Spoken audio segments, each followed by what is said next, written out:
मैं नहीं धरूं शरीरा, यही कहा गया ना। आदि अंत मुझ में नहीं दर्शे, आद अंत मुझ में नहीं दर्शे, मैं नहीं धरूं शरीरा। फिर मैं हूँ मस्त फकीरा। तो यहाँ पर क्या होता है, दो प्रकार की दृष्टि होती है। एक तो ज्ञानी की दृष्टि होती है, एक अज्ञानी की दृष्टि होती है। यहाँ पर जिज्ञासु भी अभी तक अज्ञानी है। ज्ञानी की दृष्टि होती है, एक अज्ञानी की दृष्टि होती है। ज्ञानी के सिवाय जितने भी सब अज्ञानी है अभी तक, भले वो जिज्ञासु भी क्यों ना हो। तो ज्ञानी की जो दृष्टि होती है वो अपने शुद्ध स्वरूप पर होती है, और अज्ञान की जो दृष्टि होती है उपाधि पर होती है। किस पर होती है? उपाधि पर होती है, अर्थात देह इंद्रिया प्राण मन बुद्धि इन्हीं पर तो होती है ना। ज्ञानी आत्मा को अपना स्वरूप समझता है, और अज्ञानी देह इंद्रिया प्राण मन बुद्धि इसमें से किसी को मैं मेरा सत्य समझता है। अब यहाँ पर जो बोधवान महापुरुष है वह इन अज्ञानियों को बोध करवाने के निमित्त कथन कर रहे हैं, आद अंत मुझ में नहीं दर्शे।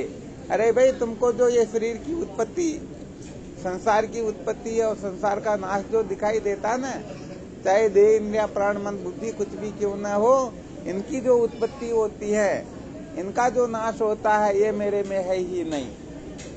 आद अंत मुझ में नहीं दर्शे, मैं नहीं धरूं शरीरा, अर्थात न तो मैं शरीर धारण करता हूँ और न इस शरीर का जो आद अंत है वो मेरा होता है। आ रहा होगा ना। किसको बोध करवाने के लिए कह रहे हैं? साधकों को। अर्थात ये आदि अंत जो है शरीर का होता है, आत्मा का नहीं होता है। आत्मा में ये है ही नहीं, तो मुंह में नहीं और में। जैसे रस्सी में दिखाई देने वाला सांप न तो रस्सी में होता है, रस्सी में होता है क्या? वास्तव में होता ही नहीं, परंतु जब तक रस्सी का ज्ञान नहीं होता तब तक मानते हैं कि ये सर्प है। तो यहाँ पर केवल इतना ही कहा गया है, मिट्टी जो होती है, मिट्टी का उत्पत्ति नाश नहीं होता है, घट सकोरा कलश आदि का ही उत्पत्ति विनाश होता है। वाचारम्भण विकारो नाम देयम मृत्यु की तेव सत्यम। ये जितने भी घट सकोरा आदि है, वाणी के विलास मात्र है, मिट्टी ही सत्य होती है। वैसे इतनी सी बात कही गई है। तो स्वामी जी, सर्प रस्सी में नहीं है तो सर्प कहाँ से आया? सर्प भूल से आया। सर्प वास्तव में रस्सी में है नहीं, परंतु रस्सी का जब हम वास्तविक स्वरूप नहीं समझ पाते हैं तो उसी समय अविद्या जो होती है वह विद्या सर्पाकार रूप को परिणित होती है और अपने को सर्प की भ्रांति हो जाती है। तो वास्तव में सर्प है ही नहीं रस्सी के अंतर्गत, परंतु रस्सी का वास्तविक स्वरूप न समझने के कारण हम उस रस्सी को ही सर्प समझ लेते हैं। जिनमें जैसा संस्कार होता है वो वैसा ही कल्प लेगा। जैसे बंदे के पुत्र नहीं है। हाँ बिल्कुल, तो वह दिखाई भी नहीं देता। तो फिर ये सर्प तो है ना? हाँ बिल्कुल है। तो वो आया कहाँ से? देखो क्या होता है, जब अंतःकरण की वृत्ति किसी वस्तु को देखने के लिए निकलती है, जाकर के वस्तु की समानाकार रूप में परिणित होती है, उसी समय क्या होता है, वस्तु की उपाधि वाले चेतन के आश्रित जो अविद्या होती है, वह अविद्या शुद्ध होकर के सर्पाकार रूप को परिणित होता है, और वर्ती उपहित चेतन के आश्रित जो अविद्या होती है उसका सत्वगुण अंश शुद्ध होकर के सर्प के ज्ञानाकार रूप में परिणित होता है। इसी को निर्वचनीय ख्याति भी कहते हैं।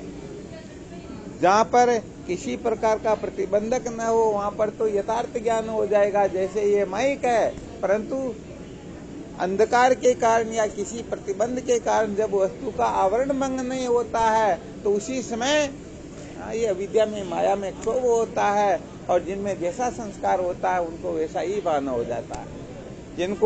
जिनमें सर्प के संस्कार होते हैं उनको सर्प की भ्रांति हो जाती है, जिनमें माला के संस्कार हो उनको माला की भ्रांति हो जाती है, और जिनको जल धारा डंडा की या रेत की लकीर, पृथ्वी की लकीर, कुछ भी जैसी जैसे जैसे संस्कार होते वैसे वैसे ही उदय हो जाते, यही विशेष बात होती है।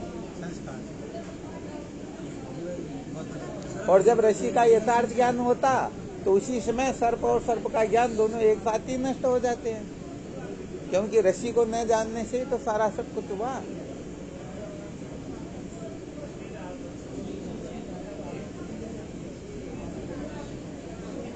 फकीरा शब्द का अर्थ समझा।